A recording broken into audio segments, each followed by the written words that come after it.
Hello, I'm Dr. Amalia Goneos-Malka. Welcome to Womanity, Woman in Unity, the show that celebrates prominent and ordinary African women's milestone achievements in their struggles for liberation, self-emancipation, human rights, democracy, racism, socioeconomic class division, and gender-based violence.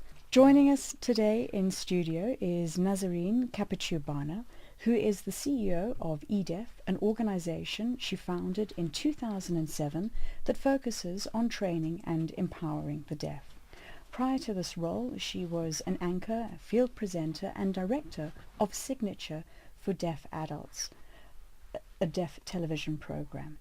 And she also served on the National Executive Committee of Deaf SA as the Gauteng leader from 1990 to 2007.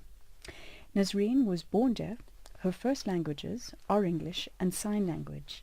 So to all our listeners, if you envision our studio, it's a little bit of a different setup where we have NAZEREEN and we are also having a video broadcast of the show for our deaf audience to view sign language as well. So welcome to the show. Thank you very much. I'm really honored to be here. It's a pleasure to have you here. Thank you. Before we talk about your current role, let's reflect a little on your journey to this point. According to Deaf SA, or Deaf Federation of South Africa, there's approximately just under 1 million people in South Africa who are either deaf or hard of hearing. You were born deaf. You attended and matriculated from schools both in Gauteng as well as Cape Town, and you went on to attain a tertiary qualification equipping you to teach.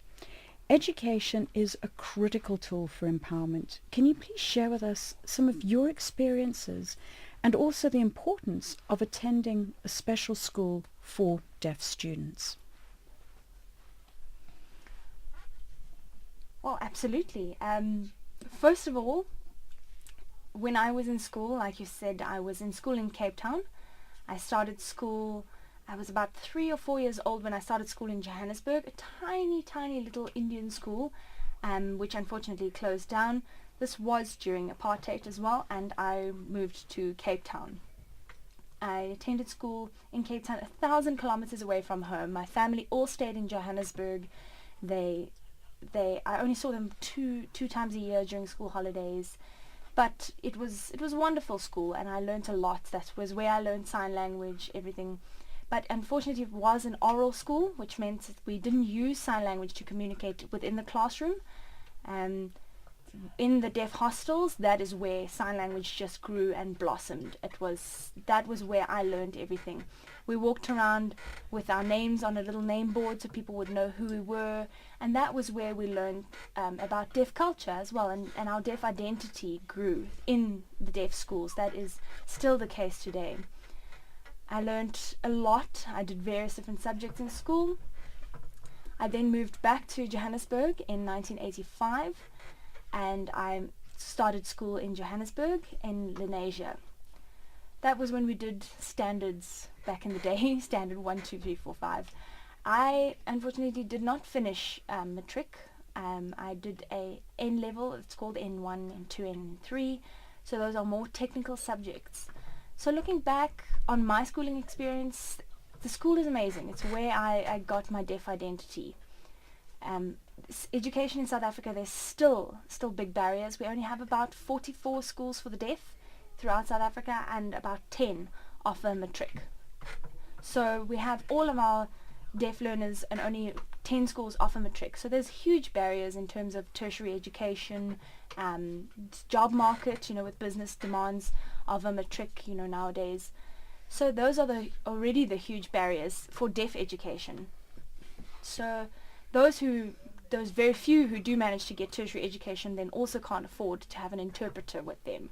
So unfortunately, the deaf education system is far behind the hearing education system, or the education of deaf people's counterparts, being hearing peers. So we do learn a lot in school. We learn our identity, we get our culture there, but unfortunately for most deaf people, 90% of deaf people are born to hearing parents. So they are exposed to language a lot later in life. They are not exposed to language from day one, hearing their parents talking to them. So that language delay is always, it's a catch-up game. They are always playing a catch-up game. So yes, schools for the deaf are vital in our learning our culture and developing our identity and learning our language. But it's a work in progress. We are improving them.